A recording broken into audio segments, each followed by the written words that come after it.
भारत का उत्तरी भाग, खासकर उत्तर प्रदेश, बिहार और दिल्ली के लोग तो अपने दिल दहला देने वाले अपराधों के लिए पूरे देश में जाने जाते हैं।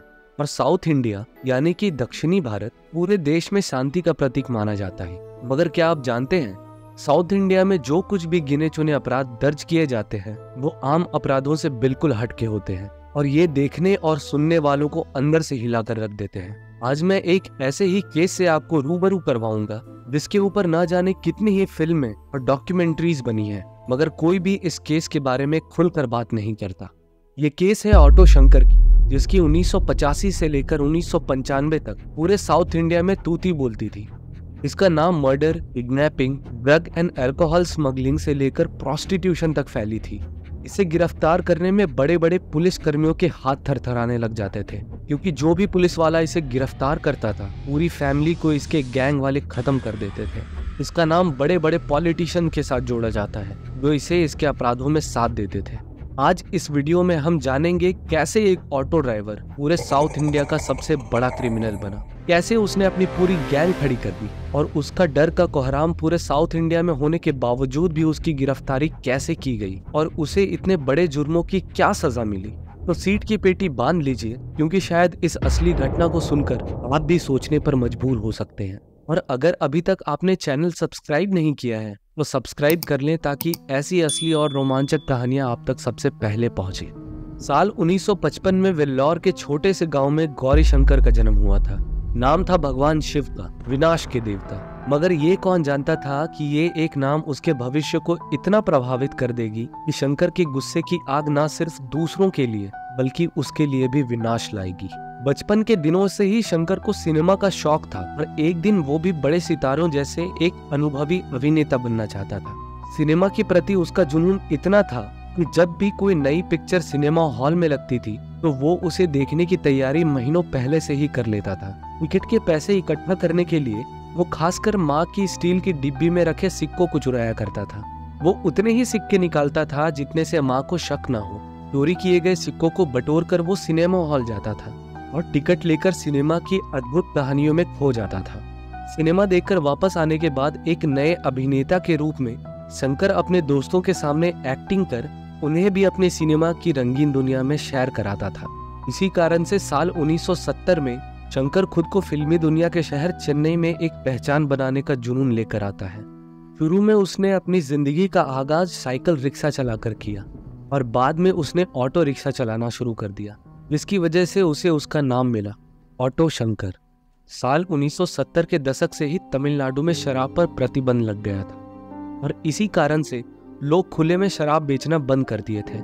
मगर मार्केट में शराब पीने वालों की डिमांड इतनी थी कि अगर उन्हें वो शराब 2 गुनी दाम में भी मिलती तो वो लेने को तैयार थे, और यही बात शंकर को बड़े अच्छे से पता थी।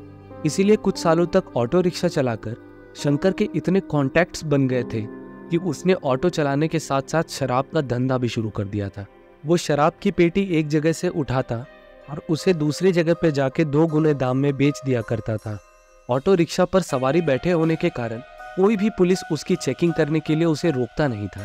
शराब की तस्करी से शंकर पर रातों रात पैसों की बौछार शुरू हो गई थी और वो फटे कपड़े पहनने से उठकर व्हाइट शर्ट और ब्लैक पैंट पहनना शुरू कर दिया था। उसने कई और ऑटो रिक्शा भी खरीद लिए थे और सबको किराए पर दे चुका था, मगर अपना ऑटो वो अभी भी खुद ही चलाता था, क्योंकि उसके मासूम चेहरे के पीछे का काला राज उस ऑटो ने ही छुपा रखा था। कुछ साल के बाद तमिलनाडु में सरकार बदल जाती है और शराब पर लगा बैन भी हटा दिया जाता है। लोगों को अब शराब दुकानों में मिलने लग गए थे, इसीलिए शंकर का ये धंधा अब धीरे धीरे कम हो गया था। मगर शंकर के अब तक इतने कॉन्टैक्ट्स बन गए थे कि वो शराब के धंधे से हटकर अगर कुछ और करने की सोचता तो उसे जरूर कामयाबी हासिल होती। इसीलिए उसने अब शराब से हटकर प्रोस्टिट्यूशन का रास्ता चुना। वो जवान लड़कियों की तस्करी करना शुरू कर दिया था। उसे ये समझ आ गया था कि इसमें कम रिस्क है, क्योंकि इस धंधे का संबंध राजनीतिक लोगों से था जो पुलिस को काबू में रख सकते थे। इस धंधे में आकर अब शंकर का उठना बैठना बड़े बड़े नेताओं और गुंडों के साथ होने लग गया था, जिनका साथ पाकर वो धीरे धीरे प्रोस्टिट्यूशन के धंधे में बादशाह बनता जा रहा था। वो ये बिल्कुल भूल चुका था कि उसका चेन्नई आने का असली मकसद ये नहीं बल्कि कुछ और था, मगर पैसे और नाम की भूख ने उसे अंदर से खोखला कर दिया था। वो इस धंधे में पैसा और नाम इतनी जल्दी कमा चुका था कि उसके गैंग में कई युवा जुड़ गए थे। उसके गैंग में उसका भाई मोहन, साला एल्डिन और उसका दोस्त शिवाजी के अलावा 5 और लोग जुड़ चुके थे। अगर उसके धंधे के बीच कोई भी और आता तो शंकर के बस एक इशारे पर वो उन्हें पुलिस के जरिए एनकाउंटर करा देते या फिर उनकी जान खुद ले लेते थे। हम ये मान सकते हैं कि अगर शंकर के पीछे नेताओं का हाथ नहीं होता तो वो इस मुकाम तक इतनी जल्दी नहीं पहुंच पाता। उसकी निजी जिंदगी की बात करें तो उसने 3 शादियां की थी, जिसमें से उसकी तीसरी पत्नी का नाम ललिता था और वो भी उसके साथ ही प्रोस्टिट्यूशन के धंधे में शामिल थी। मगर साल 1987 में उनके बीच अनबन ज्यादा हो जाने के कारण ललिता शंकर के एक करीबी दोस्त उदलाई मुथु के साथ भाग जाती है और उसके साथ ही एक नई प्रोस्टिट्यूशन का काम शुरू करती है। मगर ये बात शंकर को हजम नहीं होती और वो उसी वक्त ललिता की जान लेने का प्लान बना लेता है।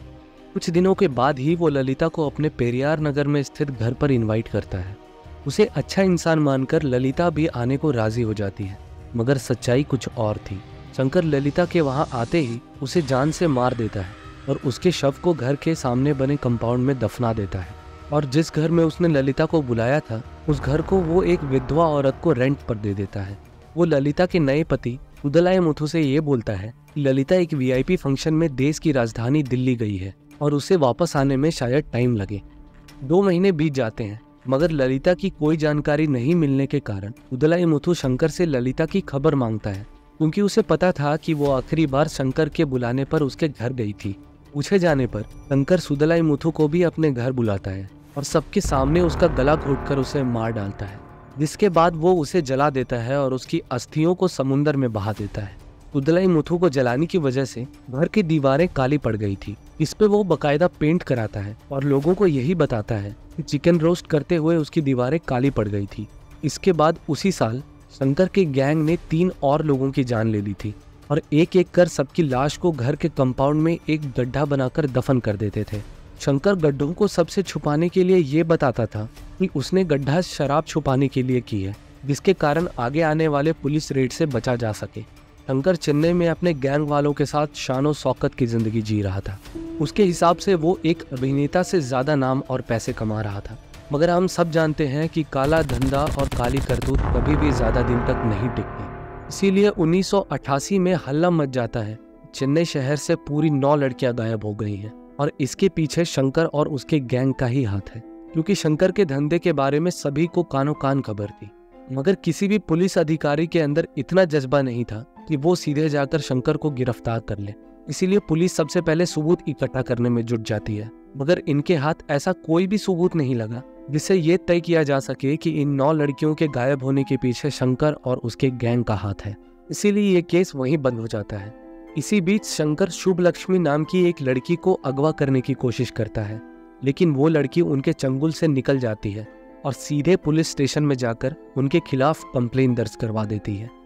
अगले दिन ही पुलिस शंकर को गिरफ्तार कर लेती है, मगर नेताओं के साथ उसका संबंध अच्छा होने के कारण उसे उसी दिन जमानत मिल जाती है और वो केस वहीं बंद हो जाता है। कुछ महीनों के बाद तमिलनाडु के सीएम एमजी रामचंद्रन की मौत हो जाती है। इसके बाद तमिलनाडु में राज्यपाल शासन लग जाता है और सारी पावर वहां के गवर्नर विश्व नरेन सिंह जी के हाथों आ जाती है, जिसके बाद वो सारी गुमशुदा लड़कियों के परिजन गवर्नर के पास अपनी बात लेकर आते हैं और इसी दबाव में आकर पुलिस ऑटो शंकर के अहम सदस्य उसके साले एल्डिन को दबोच लेती है और उसे सरकारी गवाह बना लेती है। इसके बाद वो एक एक कर ऑटो शंकर का सारा काला चिट्टा सबके सामने रख देता है। इसके बाद अब जाकर कहीं ऑटो शंकर की गिरफ्तारी होती है और बाद में शंकर भी अपने ऊपर लगे सारे इल्जाम कबूल लेता है और वो पुलिस को अपने घर के कंपाउंड में दफन सारे लाशों को एक एक कर अपने सामने निकलवाता है।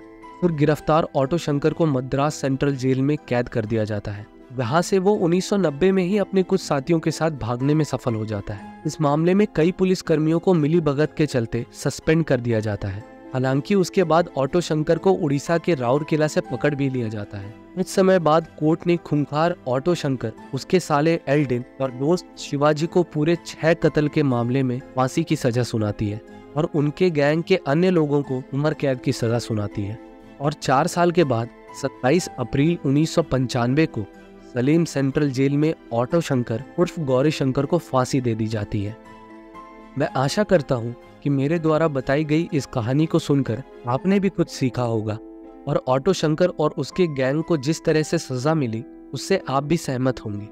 अगर आपको ये वीडियो अच्छी लगी हो तो वीडियो को लाइक, चैनल को सब्सक्राइब और वीडियो पर कमेंट जरूर करें और बताएं कि आप अगली वीडियो किस टॉपिक पर चाहते हैं। जब तक मैं अगली वीडियो लाऊं तक आप अपना और अपने परिवार का ख्याल रखें। धन्यवाद।